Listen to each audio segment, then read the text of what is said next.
तो आप सभी को मेरा जय हिंद। भाई स्टार्ट करते हैं। आज की क्लास में क्या पढ़ने वाले हैं? आज की क्लास में पढ़ने वाले की जो सबसे इंपॉर्टेंट चीज होती है, जो सबसे बेसिक होती है किसकी, परमुटेशन और कॉम्बिनेशन की। ठीक है, तो परमुटेशन में आपका मैंने बताया था कि आपको कि ये क्या होता है, एक क्रमचय होता है, इसमें ऑर्डर मैटर करता है। और उसके बाद क्या किया हमने, जो फंडामेंटल होते हैं, जैसे आपने क्या लिखा, यहाँ पे लिखा हुआ है, यहाँ पे लिखा हुआ fundamental principle of counting concept plus question, यानी कि इसमें पूरा हम पूरे के पूरे कंप्लीट कॉन्सेप्ट को पढ़ने वाले हैं और प्लस क्वेश्चन इसको समझेंगे। ठीक है, तो स्टार्ट करते हैं भाई। जो पहली चीज आती है क्या हमारा कि इन एन इवेंट, कहता कि A can occur in M different way, यानी कि कोई आपका इवेंट है वो ये एम टाइप से आ सकता है और in another event B can occur in n different types. तो इस तरह से क्या होता है, total number of different ways. तो यहां पे यानी कि आपसे बात कर रहा है कि अगर कोई भी एक हमारा तरीका, कोई एक काम करने का तरीका, एक इवेंट है, घटना है एक ए, जिसके होने की जो तरीके हैं वो क्या एन है, एम है, और अगर बी एक इवेंट है जिसके होने के तरीके हैं एन है, तो इस तरह से दोनों के अगर देखा जाए total number of different veg कितने हो जाएंगे। यही मैंने हिंदी में लिख दिया है क्योंकि मैं प्रयास करता हूं कि अब बाइलिंगुअल चीज चले। तो कहता है क्या कि अगर यदि एक घटना ए एम विभिन्न तरीकों से हो सकती है और दूसरी बी एन विभिन्न तरीकों से हो सकती है, तो विभिन्न कुल तरीकों की संख्या क्या होगी। तो ऐसे केस में दो तरीके आते हैं। तो पहला क्या होता है, इसमें मल्टीप्लीकेशन थ्योरम आता है, जिसे बोलते हैं क्या हम कि एक निश्चित क्रम में दोनों घटनाओं की एक साथ m क्रॉस n है। ठीक है भाई, अगर निश्चित क्रम में दोनों घटनाएं आ रही हैं तो क्या होगा, घटना कुल क्या होगी, m क्रॉस n होगी। इसे किसी भी संख्या में यानी पढ़ाया जा सकता है। ठीक है, जैसे मान लो मैंने कहा कि एग्जांपल के तौर पे अगर मैं कहूं आपसे, देखो कि अगर मैंने कह दिया आपसे कि हमारे पास क्या है, हमारे पास एक जगह P है। ठीक है, P से मैं कहा जाना है, Q जाना है, और वहां से कहा जाना है फिर R जाना है। तो यहां मान लो मैंने कह दिया यहाँ पे डिफरेंट कितने तरीके मेरे पास हैं, यहां मेरे पास 4 डिफरेंट तरीके हैं, A1 A2 B8 A3 और A4 मैंने कह दिया। ठीक है, 4 तरीके हो गए यहाँ पे। और यहां मैंने कहा यहां से यहां जाने में, मेरे पास मान लो 5 रास्ते हैं कि B1 B2 B3 B4 और क्या हो गया B5। तो ऐसे में P से सीधे अगर मैं R जाने की बात करूं, P से डायरेक्ट R, तो ऐसे में क्या हो जाएगा, 4 गुणे क्या हो जाएगा 5, 4 गुणे क्या हो जाएगा यहाँ 5, यानी कि टोटल कितने रास्ते हो जाएंगे, टोटल 20 रास्ते हो जाएंगे। और आपसे यही कहता है क्या कि ये किसी भी समय तक, किसी भी लिमिट तक एक्सटेंड किया सकता है, यानी P से Q हो गया, फिर Q से R हो गया, R से S हो गया, और वो क्या चाहिए, डिफाइंड होने चाहिए। ठीक है, यानी कि 10 20 50 100 तक होने चाहिए। ऐसा नहीं कि आप अरबों में कह दे रहे हो, आप उसको अरबों में फिर भी लिमिटेड है, आप असंख्य कह दे रहे हो। तो ठीक है, वो एक फाइनाइट नंबर तक क्या होता है, स्थित होता है कि आप P से Q गए, Q से R गए, R से S गए, इस तरह से। अब फिर बात आती है क्या, सेकंड चीज हमारा आता है क्या, इस पे अगर हम एग्जांपल लेते हैं, जैसे मान लो कहा आपसे कि there are 15 IITs in India and let each IITs had 12 branches, यानी कि आपके इंडिया में कह रहा है कुल कितनी शाखाएं, 15 मतलब शाखाएं हैं, और हर IIT की मान लो क्या 10 शाखाएं हैं। तो एक IIT जेई का टॉपर जो होता है वो कितने 15 गुणे 12 यानी कि 180 तरीकों से 180 तरीकों से किसी भी आईआईटी या एनआईटी का चयन कर सकता है, किसी भी आईआईटी किसी भी ब्रांच का चयन कर सकता है, कितने 15 गुणे 12 यानी कि 180 तरीकों से कर सकता है। आई बात समझ में कि जैसे मान लो एक टॉपर हुआ ना, तो टॉपर को चुनना है, उसके पास सारे ऑप्शन खुले पड़े हैं, 15 आईआईटीज है, उनके 12 क्या है, उनके शाखाएं हैं, तो वो किसी भी शाखा, किसी भी आईआईटी के किसी भी शाखा में एडमिशन ले सकता है। तो ऐसे में क्या हो जाएगा, 15 गुणे 12 हो जाएगा, यानी कि 180 तरीके टोटल हो रहे होंगे। फिर इसके बाद मैं बात करूं कि एक क्वेश्चन में रखा आपके लिए, और वो क्वेश्चन कहता है क्या college offer 6 courses in the morning and 4 in the evening, यानी कि एक जो विद्यालय है, कॉलेज है, सुबह में 6 पाठ्यक्रम और शाम को 4 पाठ्यक्रम प्रदान करता है। विकल्पों की संभावित संख्या विद्यार्थी के साथ यदि वह सुबह एक पाठ्यक्रम और शाम को एक पाठ्यक्रम पढ़ना चाहता है तो, मतलब आपने क्वेश्चन देख लिया, आपसे कहा कि अगर वो सुबह सुबह में से 6 में से कोई एक कोर्स करना चाहता है, 6 अगर सुबह चलते हैं, देखो 6 सुबह हो गया, मान लो A1 A2 A3 A4 A5 और क्या हो गया A6, सुबह कितने हो गए कार्यक्रम 6, और शाम को कह रहा कि मान लो शाम कर दिया B1 B2 B3 और क्या हो गया B4, यानी कि शाम को कितने हो गए 4 हो गए। अब देखोगे मान लो उसने सुबह में A1 करा, शाम को B2 कर लिया, तो एक तरीका हो गया, फिर इस ये एक तरीका हो गया, फिर इसका तरीका हो गया, इसका तरीका हो गया, इसका मतलब टोटल यहाँ पे आ गया 6 और यहाँ कितना आ गया 4, तो 6 का 4 से मल्टीप्लाई कर दो तो ये क्या आ जाएगा 6 चौका 24।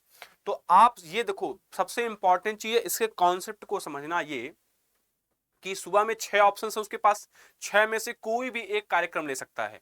शाम को क्या है, 4 कार्यक्रम है, तो शाम वाले में से भी कोई ले सकता है। अब सुबह एक लेना है, उसको शाम एक लेना है, ठीक है। तो ऐसे में क्या हो जाएगा, 6 सुबह का और 1 शाम का, तो 6 सुबह में, एक और 4 क्या शाम में है, तो एक ऑप्शन सुबह लेगा, एक ऑप्शन शाम में लेगा। तो ऐसे में क्या हो जाएगा, 6 चौका 24 ऑप्शन। जैसे मान लो मैं कहूं कि मान लो 11th में आप पढ़ रहे थे, मान लो आप 11th में थे, तो आप मान लो किसी विद्यालय में पढ़ रहे, उसमें A1 A B C D section होते थे। तो आपको अगर ऑप्शन मिल जाए कि भैया ए बी सी डी में किस में जाना चाहोगे, तो तुम्हारा मन कर दिया ए में जाने का, तुम ए में गए, बी सी डी, यानी अगर टॉपर हो आप, तो आप किसी में भी जा सकते हो, फर्स्ट वाले में, किसी में जा सकते हो सेकंड वाले में। तो ऐसे में 6 इधर 4 उधर, तो 6 चौका 24 ऑप्शन आपके पास, मतलब अलग अलग तरीके आपके हो जाएंगे भैया, A D A C A B A1, ऐसे ही तरीके बन जाते हैं। वो क्या होते हैं, कहलाते क्या है, मल्टीप्लीकेशन थ्योरम कहलाते हैं। अब फिर आता है क्या आपका एडिशनल प्रिंसिपल। देखो जब क्या होते हैं, आप एडिशन और मल्टीप्लिकेशन में डिफरेंस समझेंगे, उसके पहले हम समझते हैं कि एडिशन प्रिंसिपल क्या होता है। तो कहता यह है कि भाई अगर घटनाओं में से एक सीमित घटना, एक घटना m+n है, कि अगर क्या चीज होती है कि अगर, अब इसमें क्या होता है कि अगर कोई एक आपको फिक्स कर दिया जाए सुबह, जैसे मान लो कि आपके सुबह 6 ऑप्शन थे, अब 6 में से आपसे कह दिया कि 6 में से केवल एक आप, मतलब A1 आपको दे दिया गया, ठीक है, और शाम को दे दिया गया मान लो नीचे, ठीक, कोई ऑप्शन दे दिया गया, तो उसमें क्या हो जाएगा, आपका एडिशनल जाता है। जैसे मान लो मैंने एग्जाम्पल कहा कि देखो इस एग्जाम्पल समझो, कह रहा है कि एग्जाम्पल की a person wants to leave station M, एक आदमी है जो कोई स्टेशन M है उसको छोड़ना, तो मान लो ये स्टेशन हो गया M, अब इसको क्या करना चाहता है, ये छोड़ना चाहता है। तो कहता है there are 5 routes from M to K, यानी कि M से K जाने कितने रास्ते हैं, 5 रास्ते हैं। ये हो गए 5 रास्ते कहां जाने के, K जाने के, ठीक है। और फिर कह रहा है कि M से A तक 6 मार्ग हैं, तो M से A तक कितने मार्ग है, 6 मार्ग भाई, 1 2 3 4 5 भाई, M से A तक, और ये क्या होगा 6, तो यानी कि यहां तक A से जाने कितने रास्ते हैं, ये होगा 6 मार्ग। अब कह रहा है कितने विभिन्न तरीकों से M से वह बाहर निकल सकता है। अच्छा अब एक बात समझो कि आप क्या हो, एक जगह खड़े हो, ठीक है, अब आपको ये जगह छोड़नी है, इस तरफ आप जाओ, देखो 5 रास्ते हैं, इधर आपके पास क्या है, 6 रास्ते हैं। तो ऐसे में किसी एक ही रास्ते पे जाओगे ना, तो ऐसे में अगर इधर जाओगे तो 6 ऑप्शन इधर दिख रहे हैं और 5 ऑप्शन आपको इधर दिख रहे हैं, तो क्या हो जाएगा, 6 25 30 हो जाएगा। लेकिन अगर अभी यही कहता कि M से आप पहले K जाओ, फिर आप यहां A जाओ, ठीक है, तो चीजें क्या होती, डिफरेंट हो जाती। तब यहां पे आप कहते सर अगर M से फिर K से, ऐसे कहता K से रास्ते हैं 6 रास्ते, तो आप कहते कि सर ये 6 और 5 गुणे क्या हो जाएगा, 6 हो जाएगा, तो 5 छक्का 30 हो जा रहा होगा। उस समय में आपका कुछ सिस्टम कुछ और बन रहा होगा, ठीक है। तो आंसर क्या हो जाएगा भाई, 5 यहां पे और 6 यहां पे, तो 6 5 11 रास्ते हो गए। यही क्या हो जाएगा, आपका आंसर हो रहा, क्या 11 आपका ऑप्शन, यानी कि आंसर हो रहा होगा, ठीक है भाई। आगे बढ़ते हैं अगले क्वेश्चन की तरफ, ठीक है। अगला एक एग्जांपल दिया हमने, एक क्वेश्चन लिया है एग्जांपल के थ्रू, आपसे कह रहा है क्या कि if a man and his wife enters a बस इन विच 8 सीट्स आर वैकेंट। अब मान समझो कि एक आदमी और उसके पति पत्नी हैं, ठीक है, 2 लोग हैं, 2 लोग हैं, और एक के आपके पास बस है,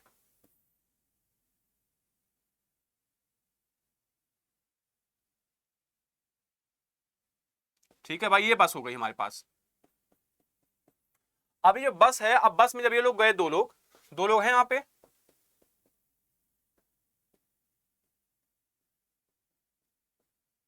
ठीक है, 2 लोग हैं पति पत्नी। अब ये बस में गए, ठीक है, तो देखा उन्होंने क्या है कि 8 जगह सीट खाली है, 1 2 3 4 5 6 7 8 सीट खाली है, ठीक है। 2 लोग गए, 8 सीट खाली थी।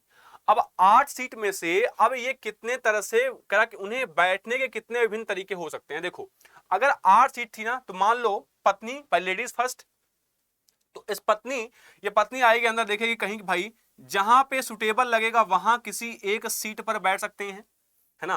मान लो ABCDEFG आपके जो भी थे सीट्स थी, तो ये किसी एक सीट पे बैठेंगी ना, तो आप देखो समझो ऐसे कि यहां जब जाएंगे लोग ना, तो 8 जगह ऐसे देखो, 1 2 3 4 5 6, या यूं कहें हम, हटाओ इसको, हमने कहा कि 8 सीट्स खाली हैं, तो पहले आप जो 2 लोग हैं ना, 2 लोग जाएंगे, तो पहले आदमी जो जाएगा, पहला आदमी, उसके बैठने के लिए कितनी जगह होंगी, 8 जगह होंगी। जो पहला व्यक्ति जाएगा, यानी कि मान लो महिला आई पहले, तो उसके बैठने के लिए 8 जगह होंगी। अब जब महिला बैठ गई एक सीट पे, तो अब कितनी सीटें बची, 7। तो अब जो पति है वो चाहे साथ में बैठे, या तो अगर दूर बैठे उसकी मर्जी है। तो अब आप लोग बताएंगे वो कहां बैठना चाहेगा, ठीक है। तो 8 और यहां पे क्या हो गया 7 जगह, मानी पति के बैठने के लिए कितनी होंगी 7 जगह हैं। तो ऐसे केस हमारा आंसर क्या आ जाएगा, ऐसे केस हमारा आंसर क्या आ जाएगा 8 सत्ते 56। तो देखते हैं ऑप्शन क्या क्या दिए हैं, 8 सत्ते 56 ऑप्शन दिया है, यानी कि ऑप्शन क्या हो जाएगा B will be the option B will be the right answer, ठीक है। तो अगला क्वेश्चन देखते हैं, अगला क्वेश्चन क्या हमें दिया हुआ है। अगला क्वेश्चन क्या है, 9 लड़कियों को 2 कुर्सियों पर कितने तरीके से बिठाया जा सकता है, ठीक है। 9 लड़कियां हैं, 9 girls can be seated in 2 chairs, यानी कि 9 लड़कियों को 2 कुर्सियों पर कितने तरह से बिठा सकता है।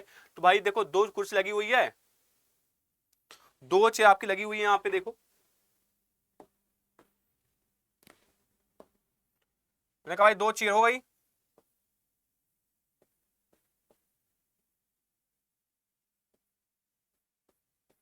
मान लो ये चेयर है, ठीक है। अब इस चेयर बैठने के लिए क्या है, 2 चेयर है ऐसे इसे, भाई 2 चेयर है, 2 चेयर बैठने के लिए क्या है 9 लड़कियां हैं। अब 9 में से तो कोई 2 ही लड़की चेयर बैठ पाएगी ना, 9 में से कोई 2 ही लड़की चेयर बैठ पाएगी। देखो उसको तरीके भी क्या होते हैं, उसको बोलते हैं 9p2 बोलते हैं। जब हम बात करते हैं 9p2 तो वो 9p2 जाता है, यानी कि 9 लड़कियां तो बैठे, क्या पहले सीट बैठने के 9 ऑप्शन, दूसरे पे 8 ऑप्शन, तो 9 ठीक क्या हो जाएगा 72 हो रहा होगा। और यही क्या हो जाएगा हमारा ऑप्शन बी भी, इसका भी ऑप्शन क्या हो जाएगा बी हो जाएगा, 9 8 72 हो जाएगा, ठीक है। तो आप समझ रहे हो ना कि अब मान लीजिए 3 लड़कियां हैं, 4 लड़कियां, 4 कुर्सी है, 5 कुर्सी है, 6 कुर्सी है, तो ऐसे क्या होगा, ऐसे आपका नंबर बढ़ता हुआ चला जाएगा। आई बात समझ सभी को, ठीक है। तो अगले क्वेश्चन की तरफ बढ़ते हैं। अगला क्वेश्चन क्या है आप देखें इसको, कह रहा what is the number of ways in which one can post 3 letters in 5 boxes. तो कह रहा 5 डिब्बों में 3 अक्षरों, एक मिनट 3 अक्षरों नहीं होगा यहाँ पे इसको आप सही कर लेना,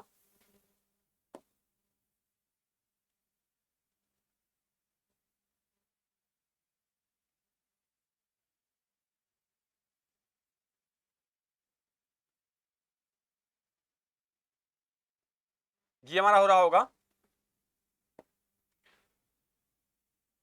5 डिब्बों में 3 पत्र, 3 पत्र को पोस्ट करने के तरीकों की संख्या क्या हो सकती है। भाई आपके पास क्या है, देखो अब ये जो तरीका होता है ना, इसमें आता है क्या, एक तरीका बताऊंगा मैं आपको, हमेशा आप करो क्या फिक्स की पावर अनफिक्स, फिक्स की पावर अनफिक्स, मतलब देखो ये तरीका क्या है, आप इसको ऐसे रिलेट कर सकते हो, ये आपका एक ट्रिक है याद करने का। इसको आप कैसे रिलेट कर सकते हो, ये देखो चीज फिक्स है, फिक्स की पावर क्या है अनफिक्स है, मतलब जब आप जाओगे ना तो आपके पास है क्या लेटर्स, आपके पास लेटर्स, आप यहां वहां लेटर कहीं भी डाल सकते हो। तो जो बॉक्सेस हैं वो तो फिक्स है ना भाई, एक बॉक्स, एक लेटर बॉक्स, 2 बॉक्स, 3 बॉक्स, ये 4 बॉक्स, ये 5 बॉक्स। अब ये पांचों बॉक्स क्या है फिक्स है ना, ये पांचों बॉक्स, तो पांचों बॉक्स अगर फिक्स हैं तो फिक्स क्या है भाई 5 बॉक्सेस फिक्स हैं, और लेटर्स क्या है 3। तो आप जाओगे यहां पे भी आप देख सकते हो, यहां पे देख सकते हो, यहां पे देख सकते हो, यहां पे देख सकते हो, यहां पे देख सकते हो, ठीक है। तो देखो पहले लेटर को डालने के लिए भाई, अब लेटर्स की बात कर लेते हैं, तो लेटर्स क्या होंगे 3 लेटर्स आपके पास हैं, तो पहले लेटर को डालने के लिए कितने ऑप्शन 5 ऑप्शन है ना, तीसरे के लिए, दूसरे के लिए भी 5 ऑप्शन, तीसरे के लिए भी 5 ऑप्शन, यानी कि पहला लेटर देखोगे आप ऐसे खड़े होगे ना, जैसे मान लो ऐसे गया मैं, ठीक है, तो मैं देखूंगा भैया अच्छा मेरे पास 3 लेटर हैं ऐसे मान लो, ठीक है 3 लेटर 1 2 3, तो मैंने कहा कि भैया पहला लेटर मैंने उठाया, देखा कि 5 ऑप्शन है, तो किसी में डाल सकता हूं मैं, मान लो ये ए है, ये बी है, ये सी है, ये डी है और ये ई है ना। तो मेरा मन किया उठाने का, तो मैंने क्या किया, ए लेटर उठा के किसी बॉक्स में डाल दिया, फिर मैंने डाल दिया एक किसी में। तो 5 ऑप्शन पहले को डालने के लिए आप देखते क्या हो, आप देखते हो ऑप्शंस, आपको देखना भी क्या है, आपको देखना है ऑप्शंस, क्योंकि देखो ऑप्शन क्या दिया 3 की पावर 5 दिया है, 5 की पावर 3 दिया हुआ है, और 5 की पावर 15 दिया हुआ है, और क्या दिया आपको 15 दिया हुआ है। तो ऐसे में जो हमारा आंसर बन जाएगा ना वो क्या बन रहा होगा, देखो 5 यहां हो गया, 5 यहां, 5 यहां, तो क्या हो गया ये 5 की पावर 3 हो गया, और ये क्या हो गया 5 25 25 25 125, या आप आंसर देखो क्या होगा 5 की पावर 3 बन रहा होगा, आपका आंसर ये बन रहा होगा। यानी कि फिक्स की पावर क्या कर देते हैं अनफिक्स, यानी जो वैल्यू फिक्स है उसको फिक्स रहने दो और क्या करो ऊपर अनफिक्स रहने दो, ठीक है। सेम पैटर्न पे एक और क्वेश्चन आप बताएंगे इसका आंसर, कह रहा है कि in how many ways 6 rings can be वोर इन 4 फिंगर्स। आपके पास 4 उंगलियां हैं, 5 ऐसे हैं लेकिन 4 में अंगूठी पहनेंगे, तो अब 6 अंगूठियां और 4 उंगलियां। अब ये आपका क्वेश्चन एनडीए में पूछा हुआ क्वेश्चन है, ये एनडीए में पूछा हुआ क्वेश्चन है, इसलिए मैंने यहाँ पे रखा। तो ऑप्शन आपको क्या दिया हुआ, पहला ऑप्शन आपके लिए क्या है 4 की पावर 6, दूसरा है 6 की पावर 4, थर्ड है आपका 10, या आपका फोर्थ है क्या 24। तो आप देखोगे क्या यहीं पे देखो, अब ये दो ऑप्शन आप इजीली काट लेते हो कि सर ये ना तो 10 होगा ना ही 24 होगा, ना ही 10 होगा ना ही क्या होगा 24 होगा। तो मैंने कहा भाई तब क्या हो जाएगा, तो तुमने कहा कि सर 4 उंगलियां हैं, उंगलियां क्या होती हैं फिक्स होती हैं, तो कहा सर ये हो गया 4 उंगलियां, और अंगूठी फिक्स नहीं है तो क्या हो गया, ये हमारे पास होगा 4 की पावर 6। अब मैं इसको समझाता हूं कैसे। ये मान लो एक उंगली, ये 2 उंगली, ये 3 उंगली और ये चौथी उंगली, ठीक है। तो मैंने पहली अंगूठी उठाई, ठीक है, लॉर्ड ऑफ द रिंग्स वाली अंगूठी है ना, देखो ये बन गई हमारी अंगूठी। तो ये अंगूठी मैंने ली पहली अंगूठी। अब मैंने कहा कि किसी उंगली एक अंगूठी पहली अंगूठी को पहनाने के लिए भाई कितने ऑप्शन, कहा सर 4 ऑप्शन, पहली के लिए 4 ऑप्शन, दूसरी के लिए भी 4 ऑप्शन, तीसरी के लिए भी 4, चौथी के लिए भी 4, पांचवी के लिए भी 4, छठवीं के लिए भी 4 उंगलियां, है ना। तो कहोगे सर एक उंगली में 6 से अंगूठी पहन सकते हैं क्या, भाई पहनते हैं बहुत लोग, बहुत लोग 3-3 4-4 देखते हैं ऐसे मार के, हम झालर मालर पहन के हम घूमते रहते हैं।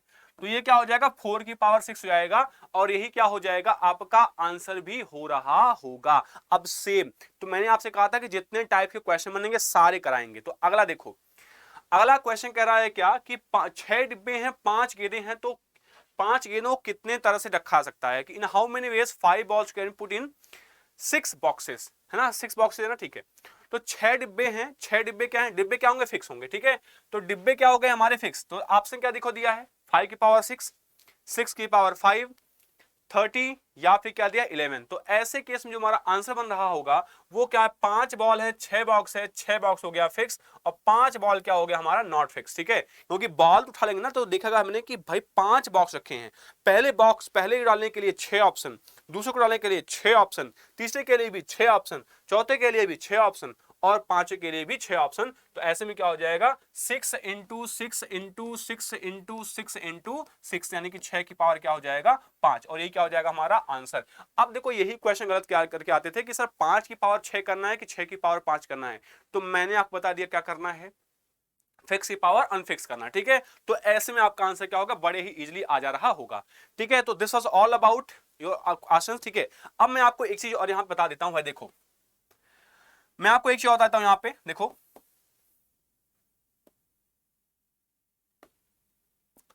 जब भी आपको ऐसा क्वेश्चन देता है तो 3 तरह के क्वेश्चन आपने देखे क्या होता है। पहला आता है कि बाल